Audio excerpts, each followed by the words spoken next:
here, and I'm just going to do a little update and some of my ranting thoughts.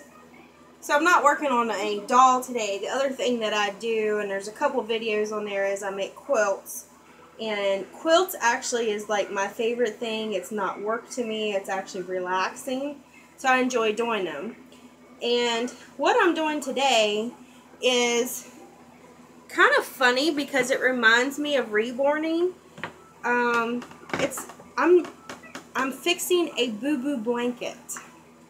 That's the way I'm gonna put it, because in the reborn world we can fix boo-boo babies, and I have several, and I get asked to do several, and I feel bad for those people, especially if they thought they were getting a quality kit. It's kind of different if you buy something really cheap. You ought to expect it to be not perfect, but if you ask someone to make something for you and you get it back and it's kind of jacked up, that's different.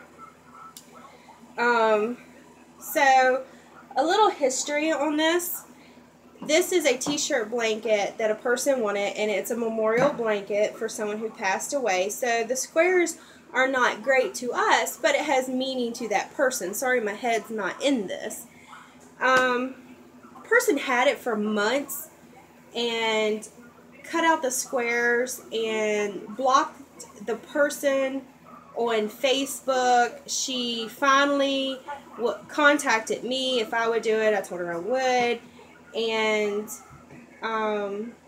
she wouldn't even meet her. Like, she left the stuff outside.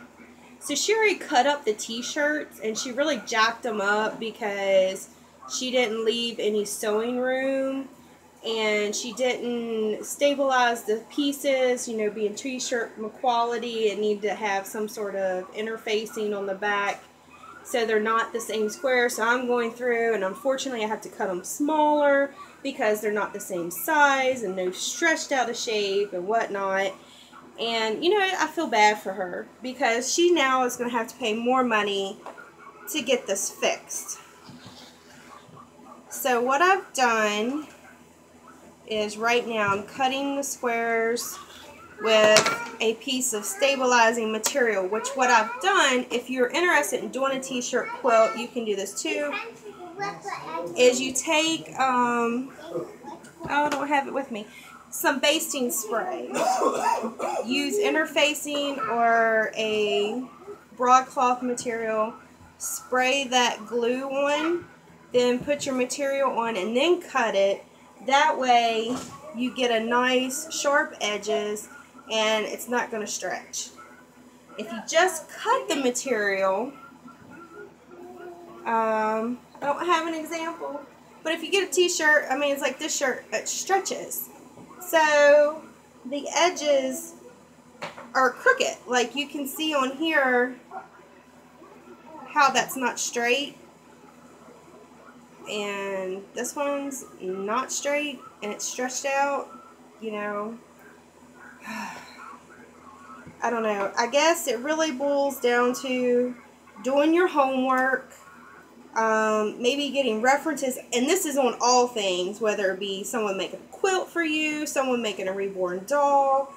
You know, I see people spend so much money on crap, and I'm like, not to toot my own horn, but I could have done that cheaper and it would have looked a whole lot better. Why didn't you come to me? I'm not saying I'm perfect, but I don't charge like perfect prices either, but you're gonna know what you're getting. And unfortunately, that's what happened to this girl. Like, I don't know, I don't even think they used like a rotator cutter. I think they used scissors because the edges are so jaggedy. I don't know, it's just sad. But I'm gonna fix it. And then also, she had her buy the material instead of the person making it buy the material. And if you don't know what you're doing, that's usually a route for disaster. So, for instance, this is what she got for the backing, this purple flower. It doesn't match the theme of the top. It kind of, I know you're saying, hey, it does, so it matches this one. There's only 2 squares that look like this. The rest are like beachy, Outer Banks, dolphins, and it has this. And she just bought whatever. She told me she bought whatever because that's what the woman told her to do, was to just buy a backing, and she just went out and bought material. She didn't give her no direction on color or type, none of that. And then she wanted a border to go around the squares, and the woman cut these strips out. This is what she picked. This doesn't match. This doesn't match the squares. It doesn't match the back. And it's not like the t-shirt where it has sentimental value. So I told her it's not going to match. But she's not worried about it. This woman has spent $80 on the backing, the batting, the thread, and this border material. And it's crap. It's like for $80, you could have... You should have left it to the quilter. The quilter should have took that money and bought it, because they would have known what would match better. And the border would have matched. It would have looked so much better. So I don't know. It's a warning to everybody. I am going to put the finished quilt on my Facebook page if you guys want to see the end results. I'm not going to do a video on it. I just wanted to put a caution into the wind. This is actually a fairly simple quilt to do. Nicole could do this. And this woman jacked it up. And this poor woman has had to wait months. And she practically ruined it. Because, like, when she cut the squares out, look how close she cut. Like, all I did was even this up because it was right on the design. And I told her, I was like, you need 1/4 of an inch to sew this. So it's going to cut into that. Like, she did not even know how to cut this stuff out. You know, you got all this space down here. She should have came up higher and had that piece. So I don't know. So okay, guys. Just a cautionary tale. It's a sad tale because these pieces of material mean a lot to her, being a memorial blanket. So I'm going to do the best I can to make it right for her. I'm definitely going to get it done quickly as I can. I've kind of given this a little bit of priority to all my other projects that I have going on. The one thing with blankets, I don't advertise that often because I do get so many orders that I can't keep up. And that kind of what happened. This person... I told her I would do it. I'd help her out. I kind of felt bad for her. I'm busy. It's getting close to the Christmas season, believe it or not. And I'm going to be really swamped with reborns then. But felt bad, wanted to help her out. Didn't think it would take long.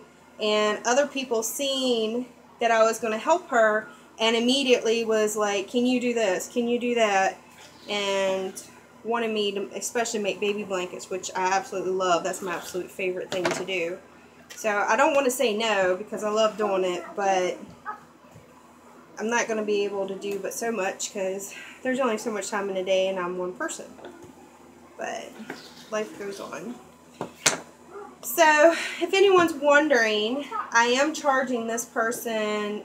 She also wants me to make 2 pillows for her out of some other t-shirts that the woman didn't botch up because she didn't have them to do it. $125. And then that just gives you an idea of how much money she's already put into it. And I don't know if she paid the other person. I hope not.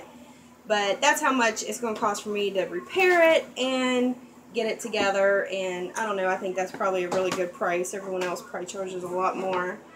But until then, guys, just be careful, ask questions, get references, don't jump on the first offer if it doesn't feel right, too good to be true. You know the jazz. I don't want you guys to get scammed. You know, that's just how it is. Want to check out the finished quilt, go to my Facebook page. Obviously, if you're just now seeing this video, it's not done. It will be done soon. I'm 2 weeks or less. Don't forget to give me a thumbs up and subscribe. And hey, I read your comments, so leave one down below. Bye.